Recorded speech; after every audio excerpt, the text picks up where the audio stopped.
ये सूखी जमीन पर मेहनत से काम किया, सोचकर कि शायद सूखे मौसम में एक और फसल उगा सके। नंबर 43। लेकिन इस समय जमीन की सतह सूरज की तपिश से मोटी मिट्टी की परत में बदल गई थी। यहाँ तक कि अगर फसल के बीज बो दिए जाएं, तो भी बारिश के बिना वे कुछ भी पैदा नहीं कर सकते। नंबर 45। पिता केवल भगवान से प्रार्थना कर सकते थे कि सूखा जल्दी खत्म हो जाए। लड़के ने स्थिति बदलने का सोचा। नंबर 47। उसने देखा कि शिक्षक की साइकिल की लाइट अंधेरे में बहुत चमक रही थी। अफ्रीका के उन क्षेत्रों में जहाँ बिजली नहीं पहुँची है, यह बहुत दुर्लभ है। नंबर 49। अगले दिन लड़का शिक्षक की साइकिल के पास गया और देखने लगा। उसने साइकिल की लाइट खोलकर देखी। लड़का शिक्षक की साइकिल के पास गया और उसे जांचने लगा। उसने कार की लाइट से शुरू किया और तारों का अनुसरण करते हुए बिजली आपूर्ति उपकरण खोज निकाला। जैसे ही साइकिल का पहिया घूमता, लाइट जल उठती। लड़के को जैसे नया महाद्वीप मिल गया। अगर उसके पास यह उपकरण होता तो वह बिजली उत्पन्न कर सकता और पानी की पंप चला सकता, जिससे फसलों को पानी मिल सकता था। इस तरह वह हर साल केवल बारिश के मौसम में खेती करने की समस्या हल कर सकता था। सूखे के मौसम में लोग पंप का उपयोग करके सिंचाई कर सकते थे और साल में 2 बार फसल उगा सकते थे। किसानों को मौसम पर निर्भरता से छुटकारा दिलाना और भोजन की समस्या का समाधान करना संभव है। लड़के को पता था कि स्कूल की लाइब्रेरी में ऊर्जा उपयोग पर किताबें जरूर होंगी, लेकिन उसने फीस नहीं भरी थी, इसलिए प्रिंसिपल ने उसे ब्लैकलिस्ट कर दिया था। लाइब्रेरी में जाने की तो बात ही छोड़ो। लड़के ने विज्ञान शिक्षक के बारे में सोचा। शिक्षक को लड़के की बहन बहुत पसंद थी, इसलिए वह इस भविष्य के साले की मदद करने को तैयार था। शिक्षक ने प्रशासक के सामने चेहरा स्कैन करके लड़के को पुस्तकालय में प्रवेश दिलाया। लड़का पूरे दिन लाइब्रेरी में रहता और ऊर्जा उपयोग के सागर में डूबा रहता। लड़का पवन ऊर्जा उत्पादन के सिद्धांत को सीखते हुए कचरे के ढेर में खजाना ढूंढ रहा था। आखिरकार एक दिन उसने कचरे के ढेर से मिले खजाने से पवन ऊर्जा जनरेटर बना लिया। यह लड़का जो पढ़ाई और आचरण में उत्कृष्ट है, उसने कुछ गली के लड़कों को घर बुलाकर लूटपाट की और अपने पिता पर भी हमला करने की कोशिश की।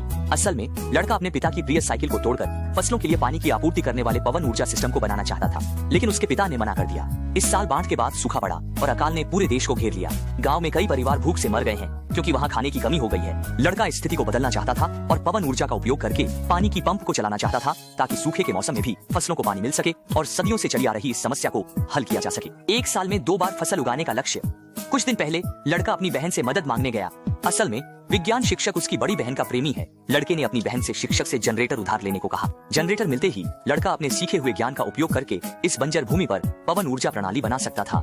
इस तरह उसके पिता को बारिश के लिए प्रार्थना नहीं करनी पड़ेगी। बहन ने अपने असहाय माता पिता के बारे में सोचा और एक रात सोचने के बाद अपने प्रेमी से जनरेटर किट ले आई। लड़के ने जनरेटर मिलने के बाद अपने दोस्तों को बुलाया और अपने प्रयोग के बारे में बताया। अमेरिका ने पहले ही पवन ऊर्जा का उपयोग कर लिया है, जो इसकी उपयोगिता को साबित करता है। दोस्तों ने देखा था कि लड़का बिना बिजली वाले रेडियो को फिर से चालू कर सकता है। उन्हें उसकी यांत्रिक क्षमता पर विश्वास था। कोई भी भूख से मरना नहीं चाहता था, इसलिए वे सभी लड़के के प्रयोग में शामिल हो गए। दोस्तों ने काम को बांट लिया। कुछ लोग पवन ऊर्जा के लिए पंखे के ब्लेड बना रहे हैं, जबकि कुछ बिजली के तार हटा रहे हैं। सबकी मेहनत से आखिरकार एक प्रोटोटाइप तैयार हो गया। लड़के ने रेडियो को पवन ऊर्जा प्रणाली से जोड़ा। सब कुछ तैयार होने के बाद उन्होंने दरवाजा खोला। जैसे ही बाहर से आई हवा ने पंखे के पत्तों को घुमाना शुरू किया, रेडियो से सिसकारी जैसी आवाज आने लगी। सबको पता था, आवाज आई। सभी को पता चल गया कि प्रयोग सफल हो गया है। हवा की शक्ति बिजली में बदल सकती है। सभी खुशी से नाचने और जश्न मनाने लगे। इस प्रयोग ने साथियों का आत्मविश्वास और बढ़ा दिया। उन्होंने मिलकर काम किया और फिर कचरे के मैदान में खजाना खोजने गए। एक बड़ी पवन ऊर्जा प्रणाली बनाने की तैयारी करने लगे, लेकिन कितनी भी कोशिश की, वे अभी भी पवन ऊर्जा परिवर्तित करने वाले घटक की कमी महसूस कर रहे थे। लड़का नमूना लेकर पिता के पास गया। उसने अपने पिता को दिखाया कि पवन ऊर्जा रेडियो को चला सकती है।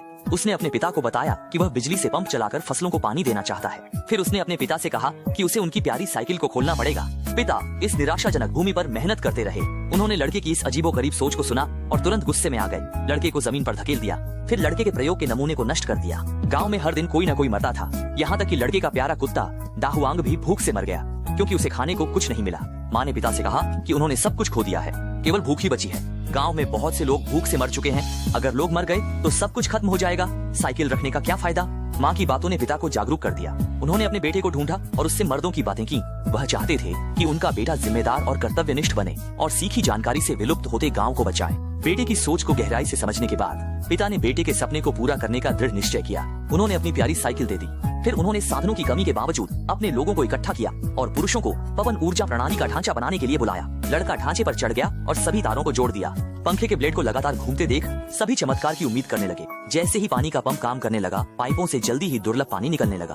सभी बहुत उत्साहित हो गए और उम्मीद से भरे लोग काम करने लगे। पिता ने देखा कि बेटा अपने सपने को हकीकत में बदल रहा है। उन्हें संतोष हुआ। पानी की नमी से बीज अंकुरित होने लगे। 2001 का मामला, हर जगह भूख और कराहें थीं। सिर्फ लड़के का गांव ही उम्मीद बो रहा था और जीवन से भरपूर था। ज्ञान ने भाग्य को बदल दिया। लड़के को पवन ऊर्जा प्रणाली के कारण एक ड्रीम स्कॉलरशिप मिली और अंततः वह नवीकरणीय ऊर्जा के क्षेत्र में एक वरिष्ठ विद्वान बन गया।